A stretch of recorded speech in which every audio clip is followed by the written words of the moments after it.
រីករាយបញ្ចុះឆ្នាំប្រពៃណីខ្មែររាប់ពេលដែលពុកម៉ែបងប្អូនធ្វើការជាវជាមួយនឹងកង់អគ្គិសនី brand គីងកុងណាញមិនថាកង់មិនថាជាប្រភេទម៉ូតូមិនថាជាប្រភេទកង់3ឬក៏ជាប្រភេទឡានអគ្គិសនីទេពុកម៉ែបងប្អូននឹងទទួលបានជាមួយនឹងការបន្ថែមជូនកាដូរហូតដល់5មុខតោះនៅចាំដល់ពេលណាទៀតរស់រានឡើងចំនួនមានកំណត់សួស្តីពុកម៉ែបងប្អូនទាំងអស់គ្នាបាទថ្ងៃនេះគឺខ្ញុំសូមបង្ហាញជូនជាមួយនឹងប្រភេទម៉ូតូអគ្គិសនី brand គីងកុងណាញដែលជា model ថ្មី stock ថ្មីដែលទើបចូលមកក្តៅតែម្ដងមកណាចឹងសម្រាប់ម៉ូតនេះគឺមានឈ្មោះថា A025 ដែលជាចំនួនទី3ហើយបើយើងនិយាយចូលមកលើកនេះបងប្អូនអរគ្នាហើយក៏ជា stock ថ្មីដែលទៅចូលមកក្តៅដែរបងប្អូនណាបាទអញ្ចឹងសម្រាប់បងប្អូនដែលគាត់តែងតែគិតថាប្រភេទម៉ូតូអគ្គិសនីនេះมันអាចជិះឡើងស្ពានมันអាចជិះកាត់ទឹកជិះកាត់ភ្លៀងបានបងសូមមើលវីដេអូនេះរហូតដល់ចប់នឹងដឹងហើយអញ្ចឹងចាប់ដើមដំបូងឡើយបងប្អូនអរគ្នាគឺយើងកលេចមកមើលផ្នែកខាងមុខសិនអញ្ចឹងនៅផ្នែកខាងមុខបើនិយាយទៅលើចំនួនមុនហើយនឹងចំនួននេះគឺមានការ design ផ្នែកជំទាវគឺផ្នែកជាងចំនួនទី1ទី2បងប្អូនណាបាទអញ្ចឹងចំនួនមុនគឺអត់មានសុំវ៉ាន់ជុំវិញជាលក្ខណៈពណ៌ទឹកក្រូចបែបនេះទេហើយពាក់ព័ន្ធជាមួយនឹងភ្លើងចង្គៀងក៏យើងមានតគុជមួយគ្រាប់ដែរប៉ុន្តែឥឡូវនេះអ្វីដែលប្លែកគឺយើងវាយគុជរហូតដល់4គ្រាប់យើងអាចលេងភ្លើងដមីយើងអាចលេងបើកទាំងហ្វាបើកទាំងកោតបានទៀតហើយនៅក្នុងហ្នឹងគឺយើងបានភ្ជាប់មកជាមួយនឹងសញ្ញោបងប្អូនណាបាទអញ្ចឹងបើនិយាយទៅលើសញ្ញោគឺយើងភ្ជាប់នៅផ្នែកចំហៀងដែលមើលទៅគឺស្រស់ស្អាតខ្លាំងមែនទែនហើយនៅក្នុងហ្នឹងគឺយើងបានភ្ជាប់មកជាមួយនឹងប្រភេទកុងទ័រ LED បន្ថែមទៀតបងប្អូនបើនិយាយទៅលើប្រភេទកុងទ័រ LED វិញគឺពិតជាស្រស់ស្អាតខ្លាំងមែនទែនដែលបង្ហាញរាល់ព័ត៌មានដូចជាថាមពលអគុយល្បឿននិងគីឡូទ្រីបហើយសម្រាប់ option ក្នុងការប្រើប្រាស់វិញបងអាចកលេចមកមើលបាននៅក្នុងហ្នឹងគឺយើងមានដូចជាបាទ option បិទបើកភ្លើងបាទមានដូចជាល្បឿនលេខ1លេខ2លេខ3អីចឹងទៅហើយនៅក្នុងហ្នឹងគឺយើងបានភ្ជាប់មកជាមួយនឹង display ភ្ជាប់មកជាមួយនឹងសញ្ញោឆ្វេងស្ដាំបន្ថែមជាមួយនឹងកុងតាក់បើកហ្វាហើយនឹងកូដបន្ថែមទៀតបងប្អូនណាបាទអញ្ចឹងនៅក្នុងហ្នឹងគឺយើងបានប្រើប្រាស់ជាមួយនឹងប្រភេទសោគ្រាប់បងបាទអញ្ចឹងបើនិយាយទៅលើប្រភេទសោវិញគឺយើងបានប្រើប្រាស់ជាមួយនឹងប្រភេទសោ Smart Key ក៏យើងមានប្រើប្រាស់ជាមួយនឹងប្រភេទសោគ្រាប់ក៏យើងមានហើយអញ្ចឹងបងដែលគាត់ស្រឡាញ់ជាលក្ខណៈប្រើសោគ្រាប់គឺយើងប្រើសោគ្រាប់ធម្មតាទៅហើយបើសិនជាអ្នកដែលគាត់ចង់ប្រើប្រាស់ជាលក្ខណៈ Smart Key វិញយើងប្រើប្រាស់ជាលក្ខណៈ Smart Key តែម្ដងទៅដោយមិនបាច់ចាំខ្វាយខ្វល់ច្រើនទេហើយនៅក្នុងហ្នឹងគឺយើងមានបាទ option ក្នុងការប្រើប្រាស់ទៅលើ Smart Key គឺយើងមាន3 option បងប្អូនណាបាទគឺយើងមានដូចជា option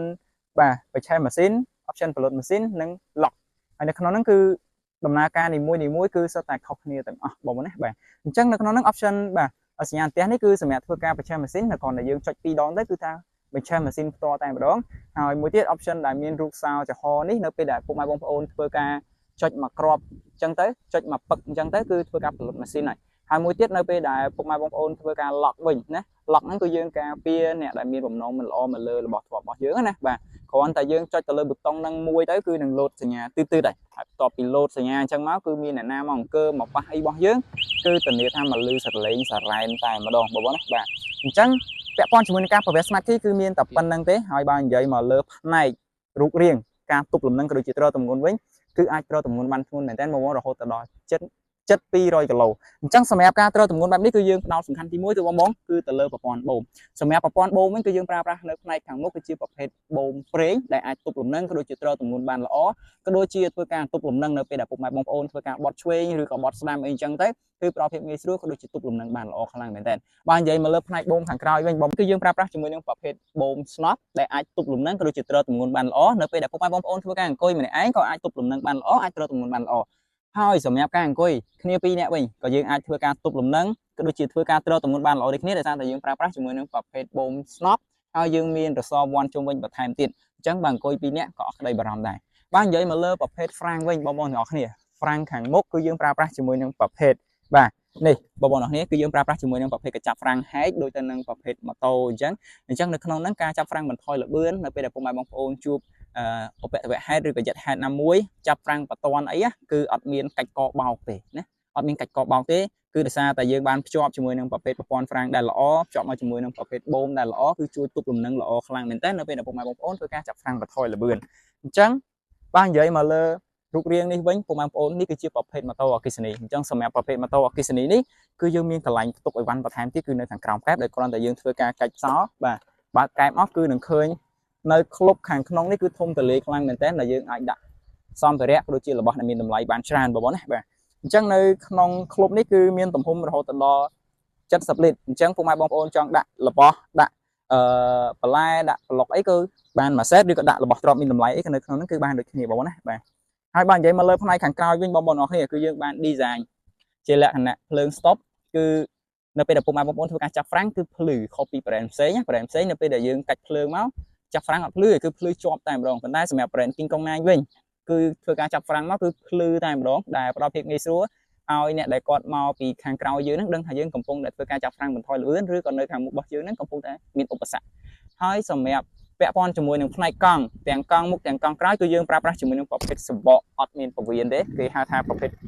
កង់តាន់បងណាបាទអញ្ចឹងពាក់ព័ន្ធជាមួយកង់តាន់នេះគឺផ្ដល់ភាពងាយស្រួលខ្លាំងផ្ដល់ភាពងាយស្រួលបែបណាគឺចឹងនៅពេលដែលពុកម៉ែបងប្អូនធ្វើការជិះទៅមានបញ្ហាកិនឬក៏មុតដេកគោលអីចឹងណាយើងអាចបន្តដំណើរទៅមុខទៀតបានចាំទៅដល់កន្លែងប៉ះកង់ចាំយើងធ្វើការដក